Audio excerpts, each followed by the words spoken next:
late. I didn't feel like getting up. I know as soon as I see it's 6:30, I should like sit up and get up. But my alarm clock used to go off at 6.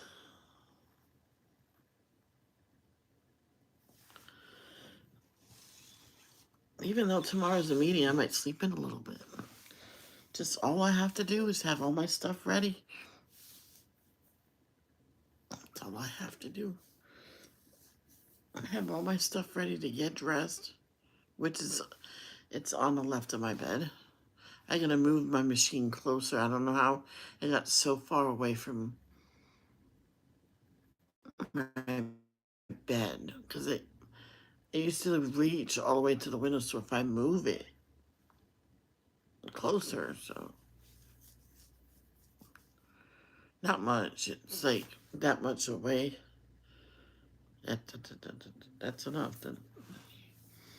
Okay, let's get the picture.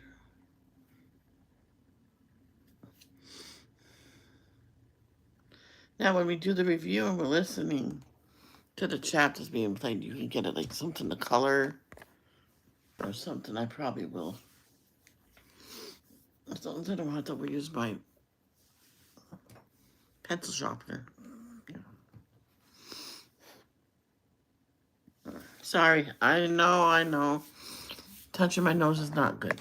I'm sorry.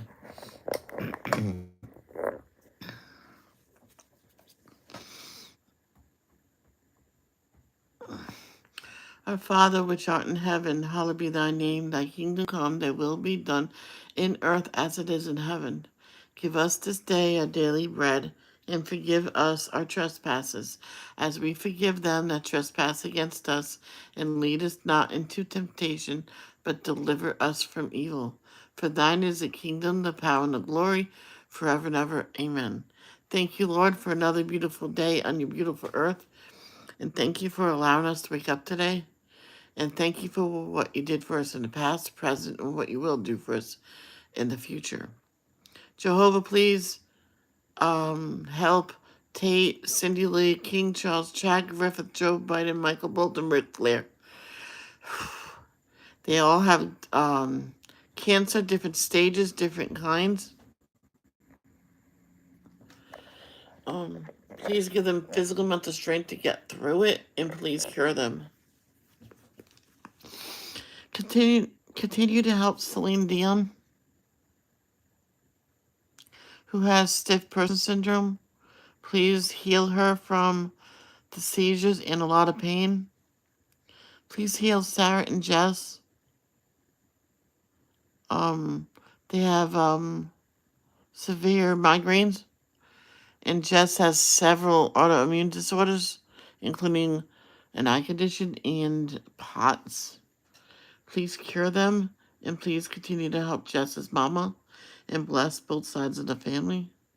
Well, bless everybody.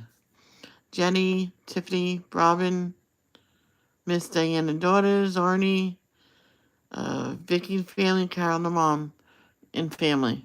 Please help them. In Jesus' name, amen.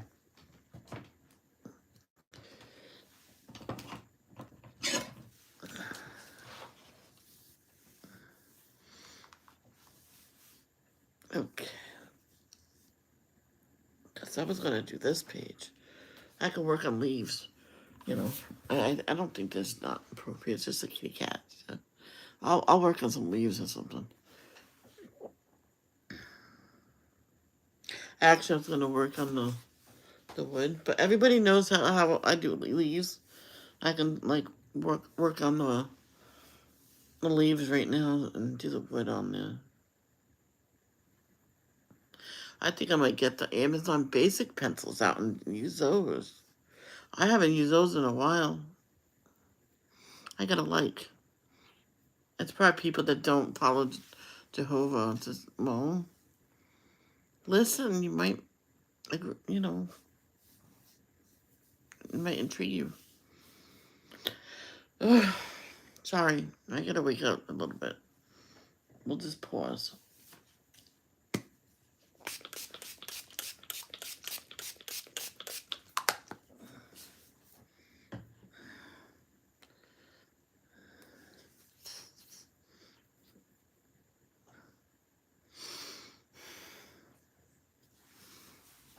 Yeah, they ended up getting something for supper last night. I had pasta.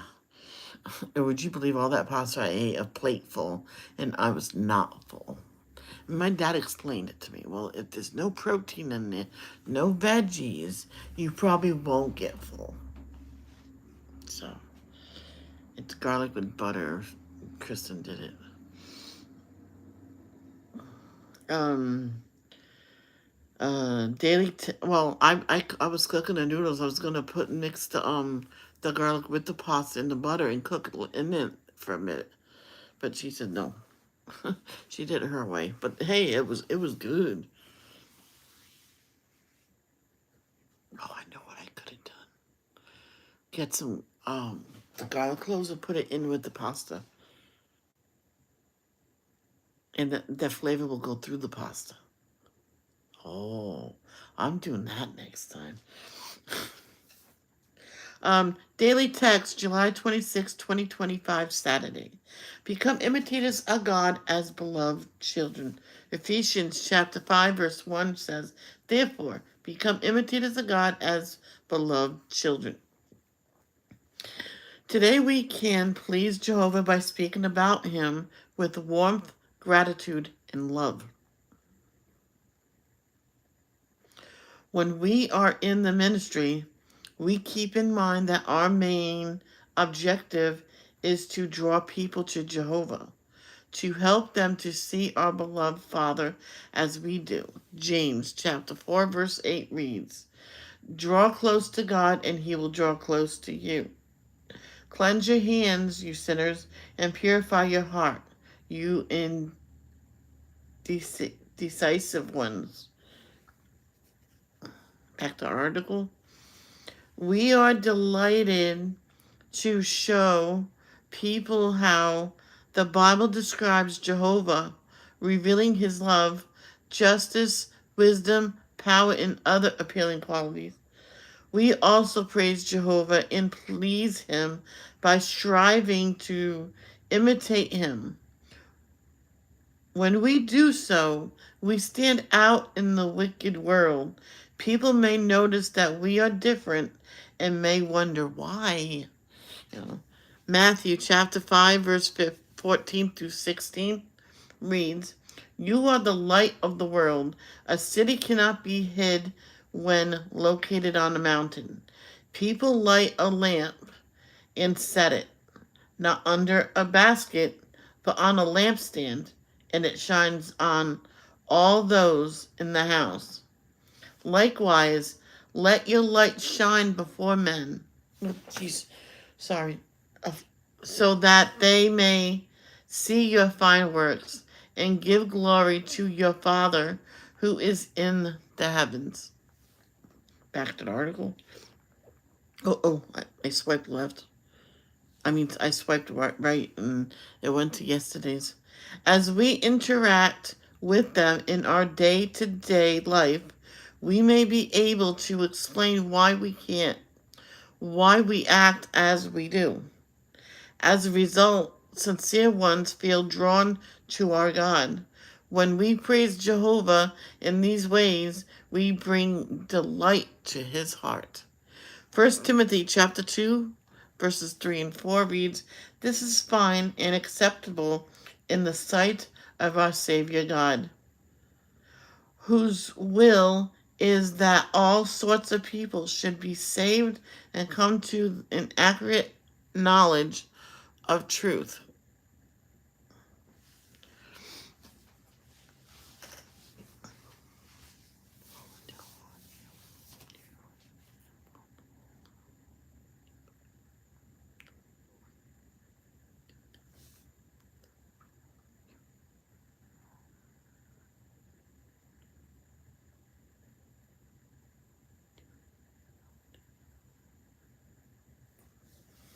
Yep. That's examining the scriptures. Do you have any questions? Leave a comment below about that. Just write what it was about and then the question, and then I'll answer it as best as I can. Someone says, you should know it. You should say the answer the second we ask. I'm like, can I look it up? I'm like,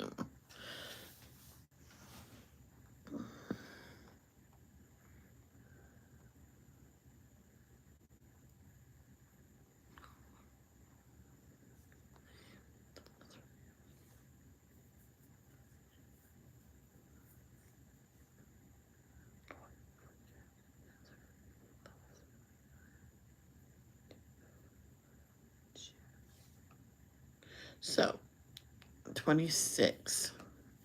Remember, it's the 12 spies.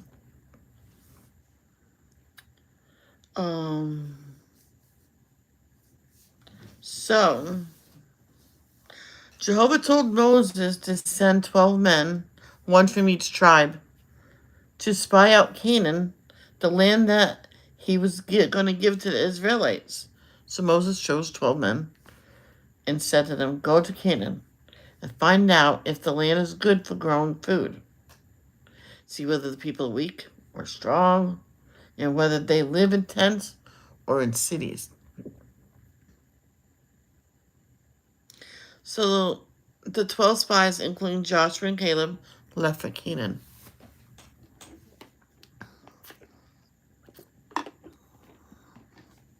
And they came back with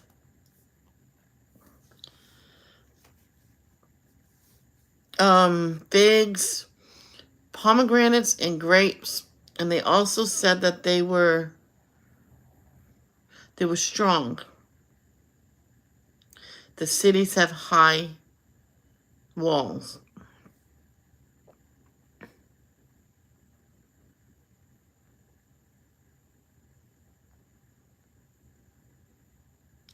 Well, Joshua trusted Jehovah, but the other 10 spies didn't. They said, "No, the people are huge, like giants. We seem like grasshoppers next to them." They had no faith in Jehovah now, did they? They were discouraged. They began to complain and say to one another, "Let's choose a different leader and go back to Egypt. Why should we go to this place and be killed?" Oh boy. Then Joshua and Caleb said, "Do not disobey Jehovah and do not be afraid. Jehovah will protect us." But the Israelites would not listen. They even wanted to kill Joshua and Caleb. What did Jehovah do? He said to Moses, "After everything I have done for the Israelites, they still do not obey me. So they will stay in the wilderness for 40 years, and they will die. Only the children and Joshua and Caleb will live in the land that he promised to them." So now we'll listen to Numbers 13 to 14 chapters. I'll download. I just canceled it. Okay. Hold on. Research guide, so I'm downloading it.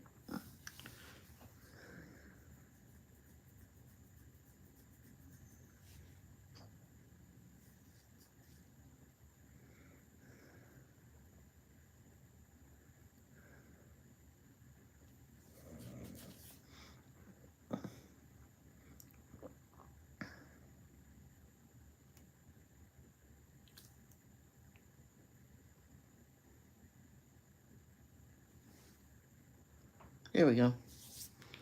That might come in handy, So, uh-oh. The app crashed. Hold on. The app crashed. It went black and then it shut off. All right, 26. Numbers. Go to the close that. There we go. Chapter 13. Oh, let me pause this. One time, I was trying to film the Sunday devotions, and the app, not this one, the old app kept stopping. And I think that's when I chose to use this during my video upload. I'm not sure. Or I did eventually get it to work, but I think I was going to try this app because people told me to download it. I had it downloaded for like the longest time. And that's when I started using it regular. Yeah. I'll move this over like this. Oh, I'm so sorry, guys. There we go. I'm going to make those into block letters and have it really fun. Yeah, I want to get my other things out though. Alright, you guys, you listen to this while I get my other pencils out.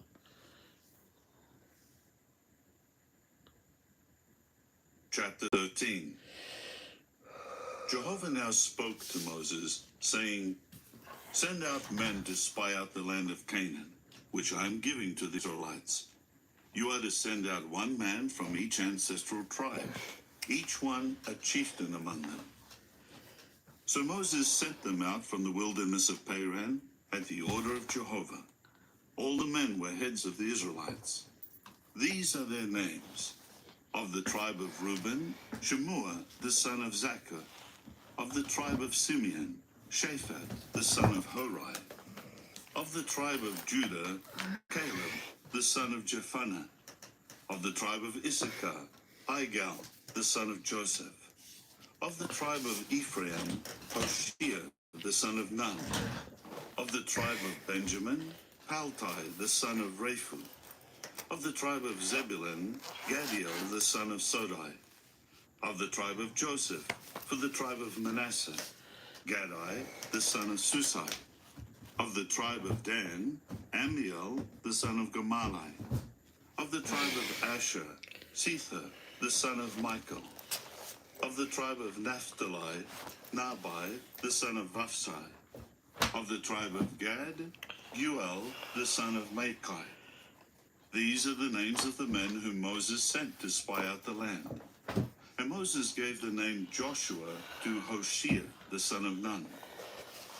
When Moses was sending them to spy out the land of Canaan, he said to them, "Go up there into the Negev, and then go up into the mountainous region.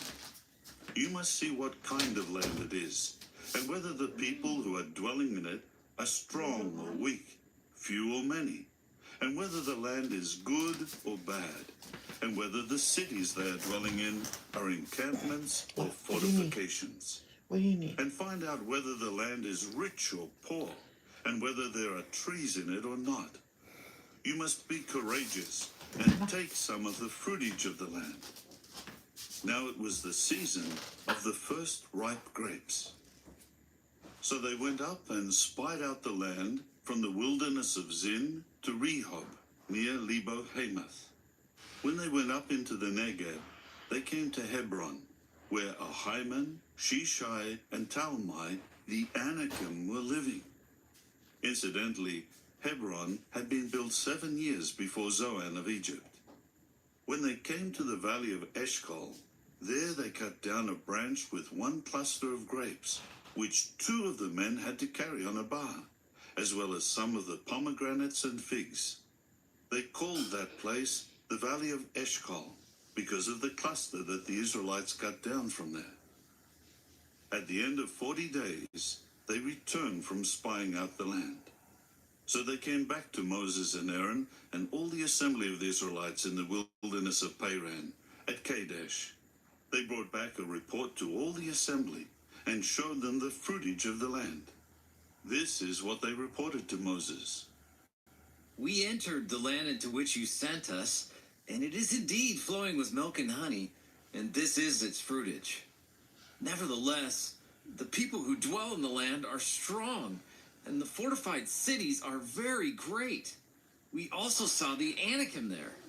The Amalekites are dwelling in the land of the Negev, and the Hittites, the Jebusites, and the Amorites are dwelling in the mountainous region, and the Canaanites are dwelling by the sea and along the Jordan."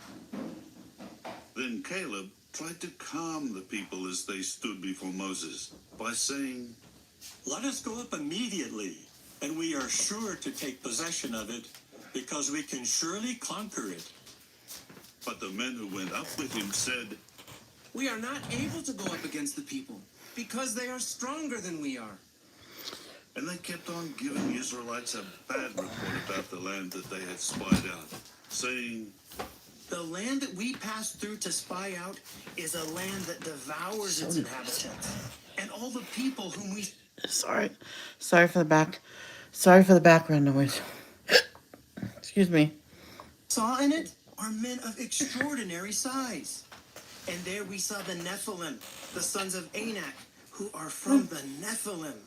And in comparison, we I seemed become- like grasshoppers, both to us and to them. Good. Good girl. Chapter 14. Then all the assembly raised their voice, and the people continued crying out and weeping all through that night. All the Israelites began to murmur against Moses and Aaron, and the whole assembly spoke against them, saying, If only we had died in the land of Egypt, or if only we had died in this wilderness. Why is Jehovah bringing us to this land to fall by the sword? Oh my Our God. wives and children will become plunder. Is it not better for us to return to Egypt? So not faithful. They were even saying to one another, Let us appoint a leader and return to Egypt. At this, Moses and Aaron fell with their faces to the ground before the whole assembled congregation of the Israelites. Joshua the son of Nun and Caleb the son of Jephunneh, who were among those who spied out the land, ripped their garments apart. And they said this to all the assembly of the Israelites. Sorry. The land that we passed through to spy out is a very, very good land. If Jehovah is pleased with us, he will certainly bring us into this land and give it to us. A land that is flowing with milk and honey. But you must not rebel against Jehovah, and you must not fear the people of the land, for we will devour them. Their protection has been removed from them, and Jehovah is with us. Do not fear them. However, all the assembly talked of stoning them. But Jehovah's glory appeared on the tent of meeting to all the people of Israel. Then Jehovah said to Moses, How much longer will this people treat me without respect? Yeah. And how much longer will they not put faith in me, in spite of all the signs that I performed among them? Let me strike them with pestilence and drive them away, and let me make you into a nation greater and mightier than they are. Oops. But Moses said to Jehovah, Then the Egyptians, from whose midst you brought this people out by your power, will hear, and they will speak about it to the inhabitants of this land.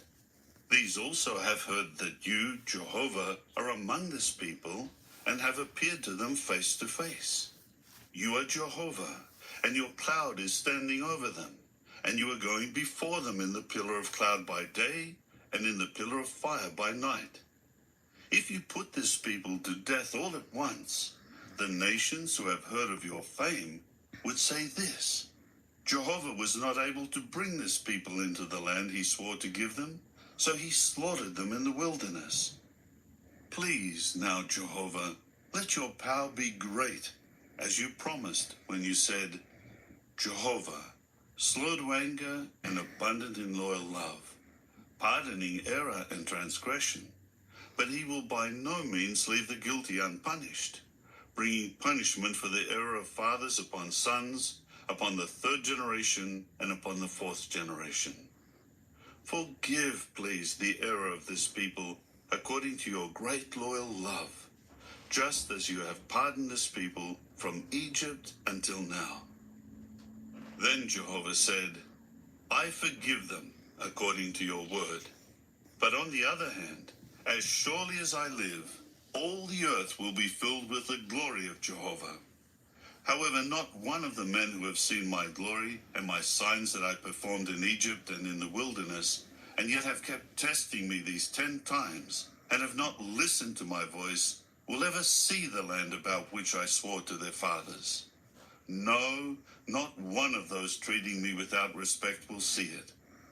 But because my servant Caleb had a different spirit and kept following after me wholeheartedly, I will certainly bring him into the land where he went, and his offspring will take possession of it. Since the Amalekites and the Canaanites are dwelling in the valley, you should turn back tomorrow and set off for the wilderness by the way of the Red Sea. Jehovah then said to Moses and Aaron, How much longer will this evil assembly keep up this murmuring against me? I have heard what the Israelites are murmuring against me. Say to them, As surely as I live, declares Jehovah, I will do to you just what I have heard you speak. In this wilderness your corpses will fall. Yes, the whole number of you, from 20 years old and up, who were registered, all of you who have murmured against me. None of you will enter into the land that I swore to have you reside in, except Caleb the son of Jephunneh and Joshua the son of Nun. And I will bring in your children, who you said would become plunder, and they will get to know the land that you have rejected. But your own corpses will fall in this wilderness. Now your sons will become shepherds in the wilderness 40 years, and they will have to answer for your acts of unfaithfulness until the last one of your corpses falls in the wilderness. According to the number of the days that you spied out the land, 40 days, a day for a year, a day for a year, you will answer for your errors 40 years, for you will know what it means to oppose me. I, Jehovah, have spoken. This is what I will do to all this evil assembly, those who have gathered together against me.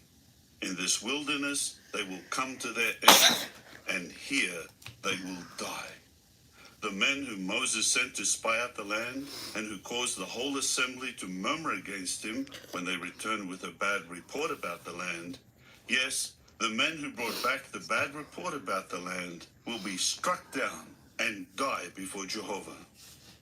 But Joshua the son of Nun and Caleb the son of Jephunneh, who were among those who went to spy out the land, will certainly keep living. When Moses spoke these words to all the Israelites, the people began to mourn a great deal. Moreover, they got up early in the morning and tried to go up to the top of the mountain, saying, Here we are ready to go up to the place that Jehovah spoke about, for we have sinned. But Moses said, Why are you going beyond the order of Jehovah? This will not succeed. Do not go up, for Jehovah is not with you, and you will be defeated by your enemies. For the Amalekites and the Canaanites are there to face you, and you will fall by the sword.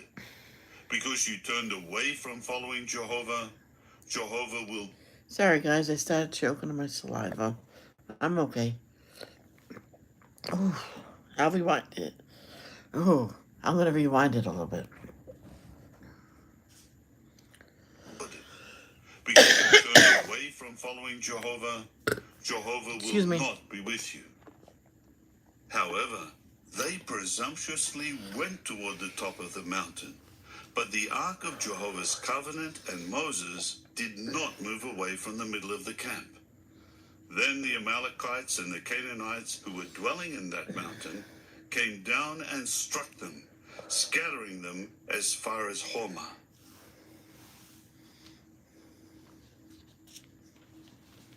Chapter 15. Jehovah spoke further to Moses, saying... Nope, stop. Not 15, or at least not yet. So, sorry about that, all the noise in the background. So now on to number 27.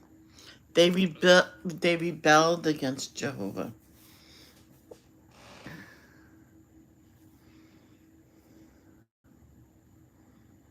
All right. Sometime later, while the Israelites were in the wilderness, Korah, Dathan, Abiram, and 250 others rebelled against Moses. Oh, is this when? I think this is when they made the idol, right? Oh, excuse me.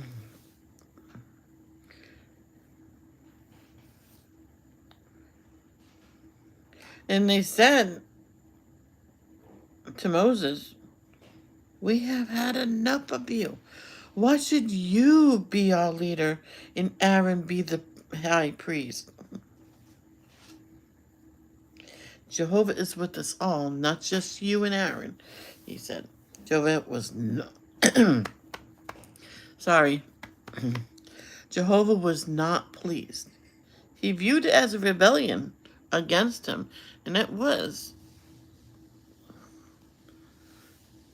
And Moses told Korah and his supporters, "Come to the tabernacle tomorrow. Bring your fire holders filled with incense. Jehovah will show us whom he has chosen." So Korah and the 250 went to meet Moses at the tabernacle the next day.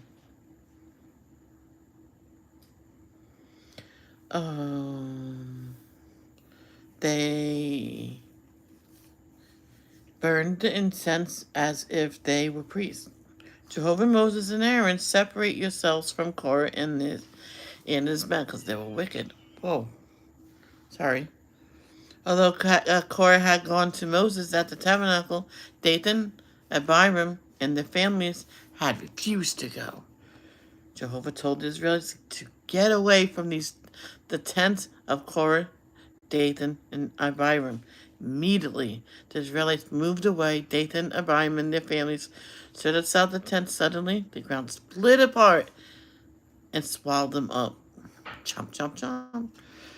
Fire came down at the tabernacle. A fire came down and burnt up Korah and his 250 men. Don't rebel against Jehovah. So let's go to Numbers chapter 16 through 17. And then we'll listen to chapter 26. So let's do 16 and 17 first. I hear coffee is made, guys.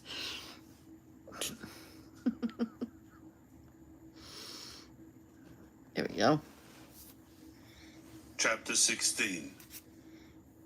Then Korah, the son of Izhar, the son of Kohath, the son of Levi, got up, together with Dathan and Abiram, the sons of Eliab, and On, the son of Peleth, of the sons of Reuben. They rose up against Moses, along with 250 Israelite men, chieftains of the assembly, chosen ones of the congregation, prominent men. So they gathered together against Moses and Aaron and said to them, We have had enough of you. The whole assembly is holy, all of them, and Jehovah is in their midst. Why then should you exalt yourselves above the congregation of Jehovah? When Moses heard this, he at once fell face down. Then he said to Korah and to all his supporters, In the morning Jehovah will make known who belongs to him and who is holy and who should approach him, and whomever he may choose will approach him. Do this, take fire holders, Korah and all your supporters, and put fire in them, and place incense on them before Jehovah tomorrow. And the man whom Jehovah will choose, he is the Holy One. You sons of Levi have gone far enough. Moses then said to Korah, Listen, please, you sons of Levi. Does it seem to you such a little thing that the God of Israel has separated you from the assembly of Israel and allowed you to approach him in order to perform the service of Jehovah's tabernacle and to stand before the assembly to minister to them, and that he brought you near to him along with all your brothers, the sons of Levi? Must you also try to secure the priesthood? For this reason, you and all your supporters who are gathering together are against Jehovah. As for Aaron, who is he that you should murmur against him? Moses later sent for Dathan and Abiram, the sons of Eliab, but they said, We are not going to come. Is it so little a thing that you have brought us up out of a land flowing with milk and honey to put us to death in the wilderness? Now do you also want to make yourself an absolute ruler over us? As it is, you have not brought us into any land flowing with milk and honey, or given us an inheritance of field and vineyard. Would you bore out the eyes of those men? We are not. I'm pausing this. Just because you're promised something doesn't mean you're going to get it right away. And you should have faith that you're still going to be there. You're still going to reach that place. Never lose trust in Jehovah, because they lost trust in him. Going to come. So Moses became very angry and said to Jehovah, "Do not turn to look at their grain offering. Not one donkey have I taken away from them, nor have I harmed one of them." Then Moses said to Korah, "Present yourself with all your supporters before Jehovah tomorrow, you and they and Aaron.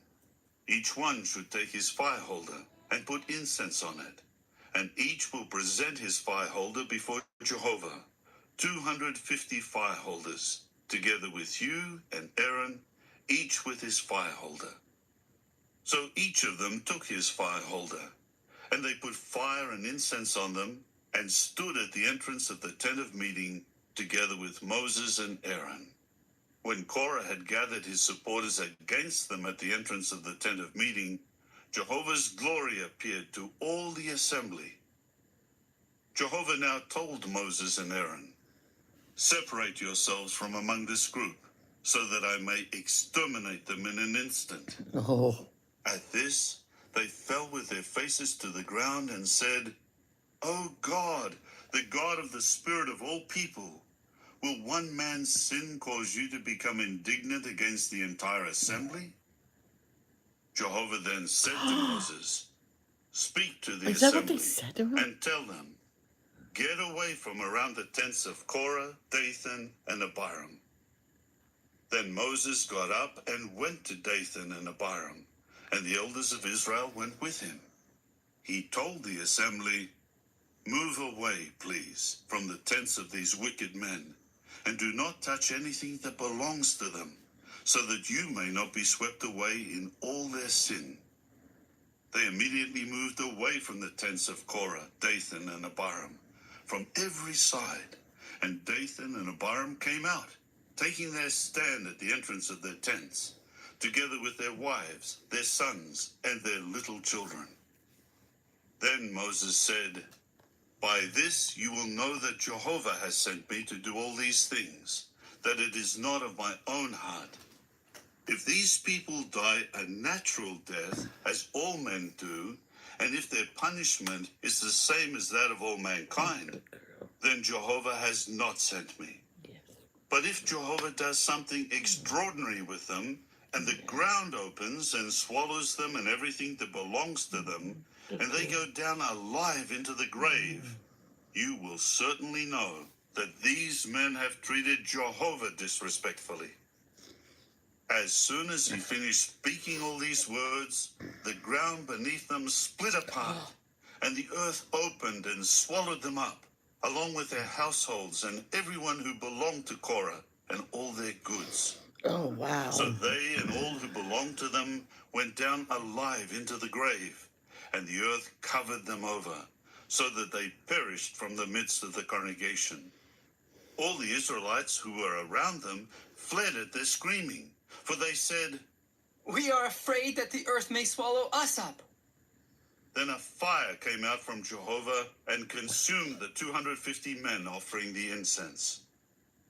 Jehovah now said to Moses, "Tell Eleazar the son of Aaron the priest to take the fire holders out of the fire, for they are holy. Also tell him to scatter the fire some distance away.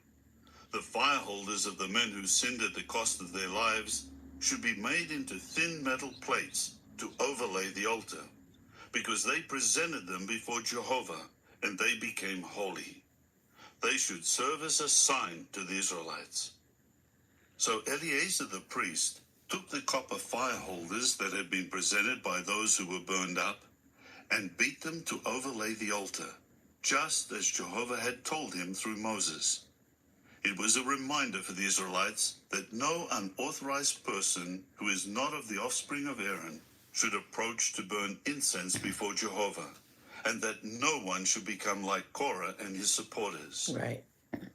On the very next day, the whole assembly of the Israelites began to murmur against Moses Oh, and Aaron, boy. saying, "You two have put Jehovah's people to death."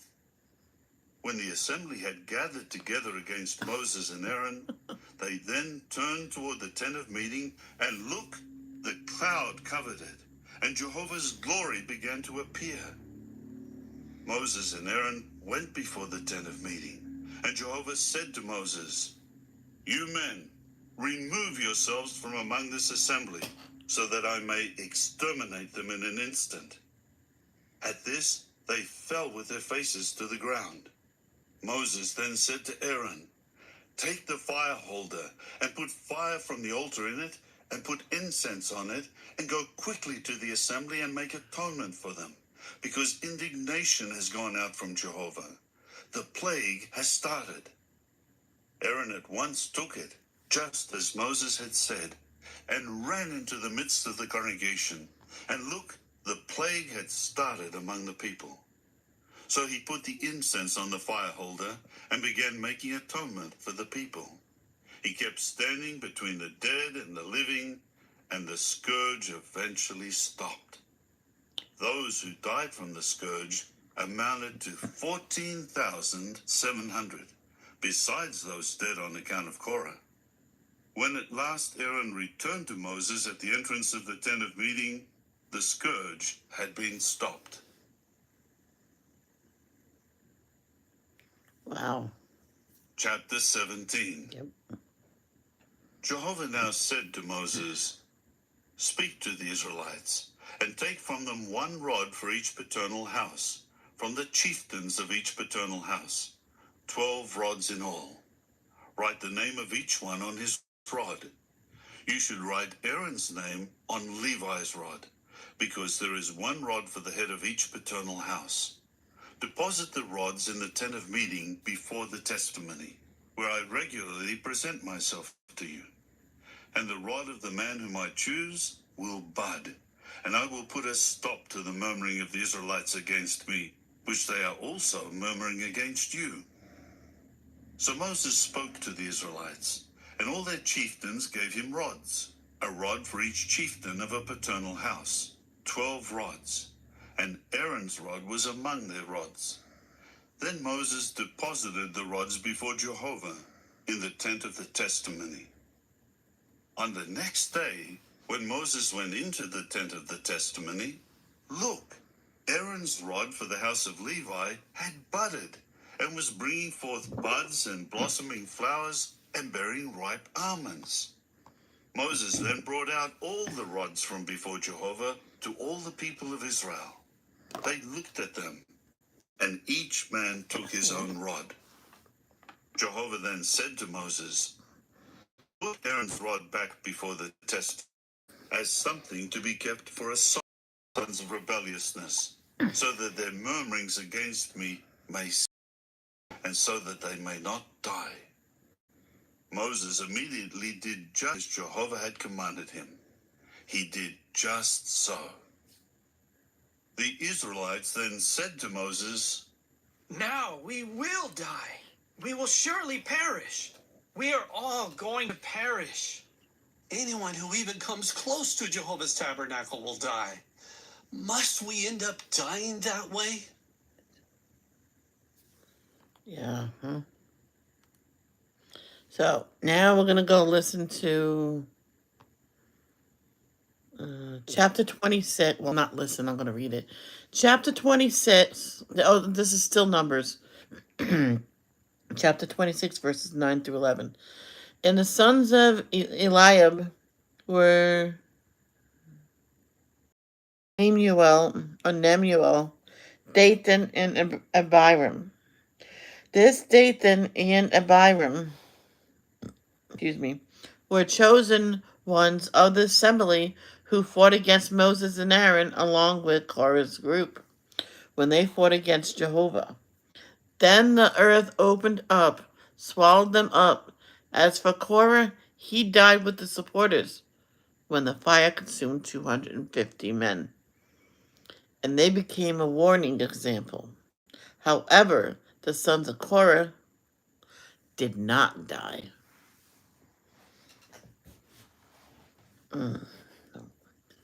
Because it wasn't them that did it. It's the parents. And we don't punish the children for what the parents did. We don't punish the parents what the children did. So Balak's donkey speaks. Yes, I know it's almost 9. We got to get this done. I was late. I'm sorry. So,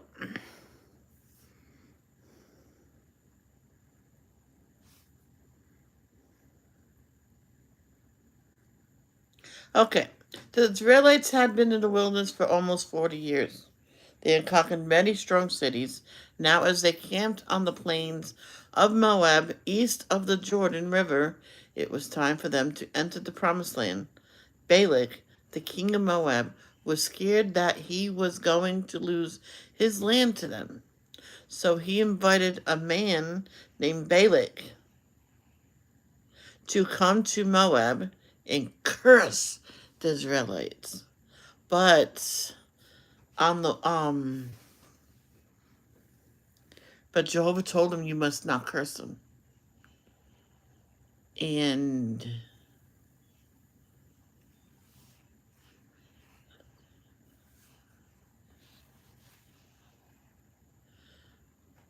King Balak invited him a second time and promised to give him anything he wanted. Still, Balak refused. Then God said, you may go, but you may only say what I tell you to say. Well, he got on his donkey and headed to Moab.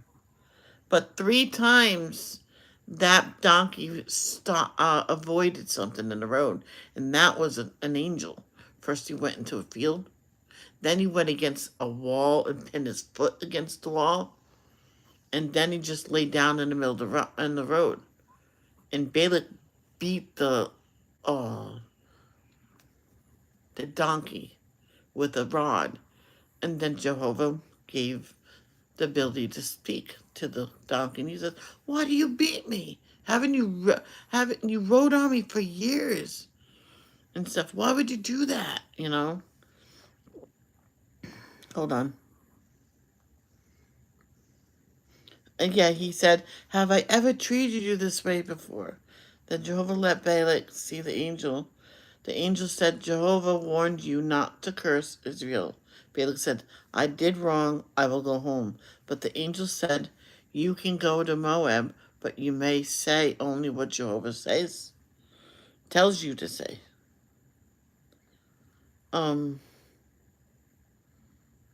Oh no, but the donkey says, "Why do you keep hitting me?" Balak said, "Well, you made me look stupid. I will kill you if I had a sword." Donkey says, "You've ridden me for years. Have I ever treated you this way?" And then, then everything happened what I just said. So, do you think Balaam?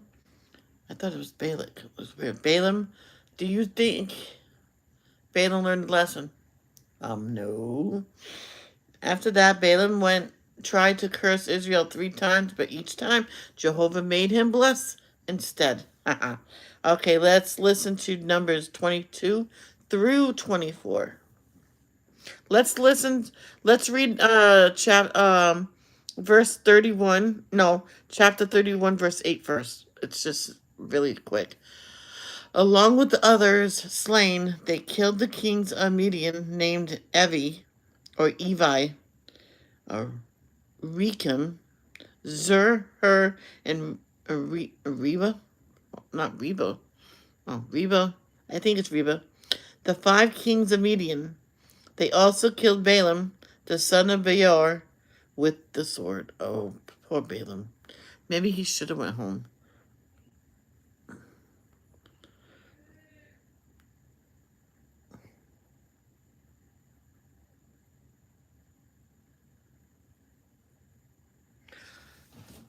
I'll be right back, guys.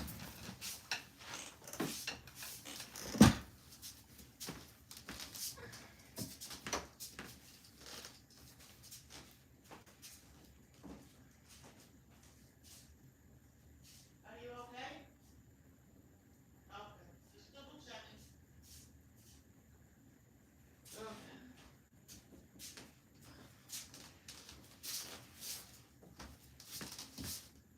I was just checking on Kristen. I think she's playing a game and she didn't, get to what she needed to get to. I thought she was starting to have a seizure or starting to feel bad. Oh, excuse me.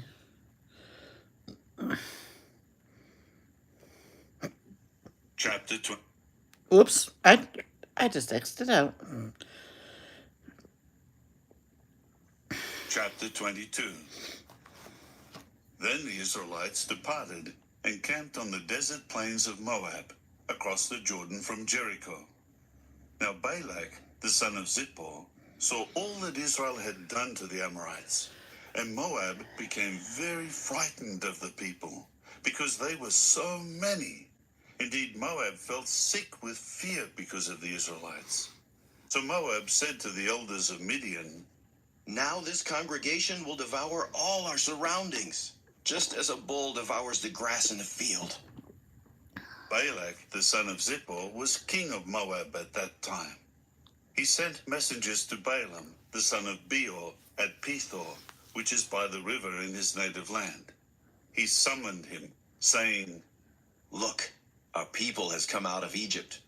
Look, they have covered the face of the earth, and they are dwelling right in front of me. Now please, come and curse this people for me, for they are mightier than I am. Perhaps I can defeat them and drive them out of the land. For I well know that the one whom you bless is blessed, and the one whom you curse is cursed." So the elders of Moab and the elders of Midian traveled with the fee for divination in their hands and went to Balaam and conveyed to him Balak's message. At that he said to them, "Spend the night here, and I will bring back to you whatever word Jehovah speaks to me."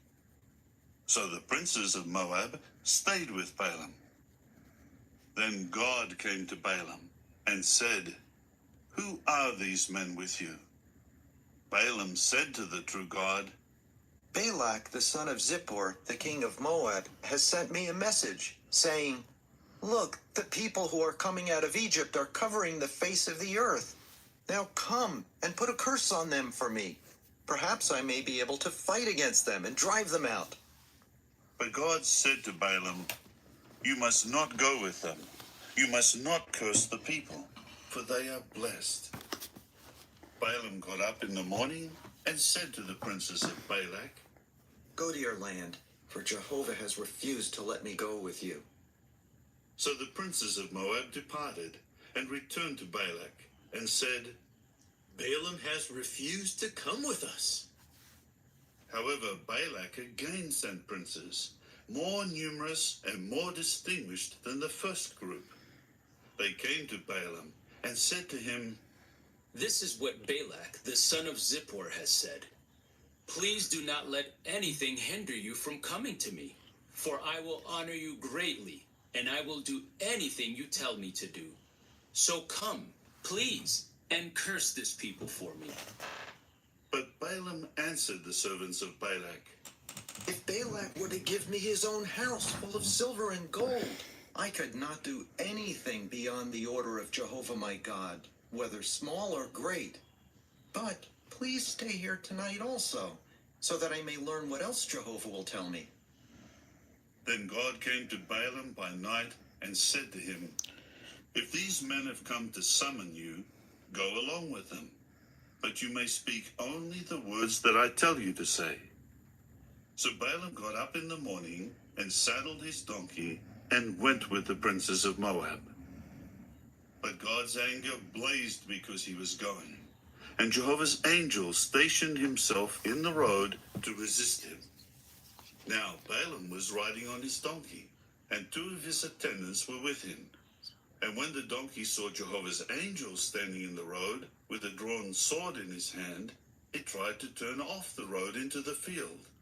But Balaam began to beat the donkey to make it return to the road. Then Jehovah's angel stood in a narrow path between two vineyards, with stone walls on both sides. When the donkey saw Jehovah's angel, it began to squeeze itself against the wall, and it jammed Balaam's foot against the wall, and Balaam began beating it again. Jehovah's angel now passed by again, and stood in a narrow place where there was no way to turn to the right or to the left. When the donkey saw Jehovah's angel, it lay down under Balaam. So Balaam became furious and kept beating the donkey with his staff. Finally, Jehovah caused the donkey to speak, and it said to Balaam, "What have I done to you to make you beat me these 3 times? Balaam replied to the donkey, It is because you have made a fool of me. If only I had a sword in my hand, I would kill you. Then the donkey said to Balaam, Am I not your donkey that you have ridden on all your life until today? Have I ever treated you this way before?" He replied, No. Then Jehovah uncovered Balaam's eyes, and he saw Jehovah's angel standing by the road with a drawn sword in his hand. At once he bowed low and prostrated himself on his face. Then Jehovah's angel said to him, Why have you beaten your donkey these 3 times? Look, I myself came out to offer resistance, because your way is in defiance of my will. The donkey saw me and tried to turn away from me these 3 times. Supposing it had not turned away from me, by now I would have killed you and let the donkey live. Balaam said to Jehovah's angel, I have sinned, because I did not know that it was you standing in the road to meet me. And now, if it is bad in your eyes, I will go back. But Jehovah's angel said to Balaam, Go with the men, but you may speak only the words that I tell you. So Balaam continued going with the princes of Balak. When Balak heard that Balaam had come, he immediately went out to meet him at the city of Moab, which is on the bank of the Arnon, on the border of the territory. Balak said to Balaam, Did I not send for you? Why did you not come to me? Did you think I am not able to honor you greatly? Balaam replied to Balak, Well, I have come to you now, but will I be allowed to say anything? I can only speak words that God puts in my mouth. So Balaam went with Balak, and they came to Kiriath-Huzoth. Balak sacrificed cattle and sheep, and sent some to Balaam and the princes who were with him. In the morning, Balak took Balaam and brought him up to Bamoth Baal. From there he could see all the people.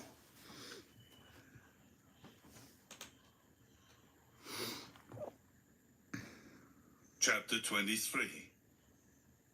Then Balaam said to Balak, Build on this spot 7 altars, and prepare 7 bulls and 7 rams for me. Balak immediately did just as Balaam had said. And Balak and Balaam offered up a bull and a ram on each altar. Balaam then said to Balak, Stay here by your burnt offering, and I will go. Perhaps Jehovah will get in touch with me. Whatever he reveals to me, I will tell you. So he went to a barren hill. Then God got in touch with Balaam, who said to him, I set the 7 altars in rows, and I offered up a bull and a ram on each altar. Jehovah put this word in the mouth of Balaam. Return to Balak, and this is what you are to say. So he returned, and saw that Balak and all the princes of Moab were standing by his burnt offering. Then he spoke this proverbial saying, Balak, the king of Moab, has brought me from Aram, from the mountains of the east. Do come to curse Jacob for me. Yes, come to denounce Israel. How could I put a curse on those whom God has not cursed? And how could I denounce those whom Jehovah has not denounced? From the top of the rocks I see them, and from the hills I see them. As a people, they dwell there alone. They do not count themselves among the nations. Who can number the dust particles of Jacob, or count even the 4th part of Israel? Let me die the death of the upright, and let my end be like theirs. Balak then said to Balaam, What have you done to me? I brought you to put a curse on my enemies, and here you have done nothing but bless them. He answered, Must I not speak whatever Jehovah puts in my mouth? Balak said to him, Please, come with me to another place from which you can see them. You will see only a part of them. You will not see them all. put a curse on them for me from there. So he took him to the field of Zophim, to the top of Pisgah, and built 7 altars, and offered up a bull and a ram on each altar. So Balaam said to Balak, Stay here by your burnt offering while I get in touch with him over there. And Jehovah got in touch with Balaam, and put this word in his mouth. Return to Balak, and this is what you are to say. Wow. So he came to him, and saw that he was waiting by his burnt offering, and the princes of Moab were with him. Balak asked him, What has Jehovah said?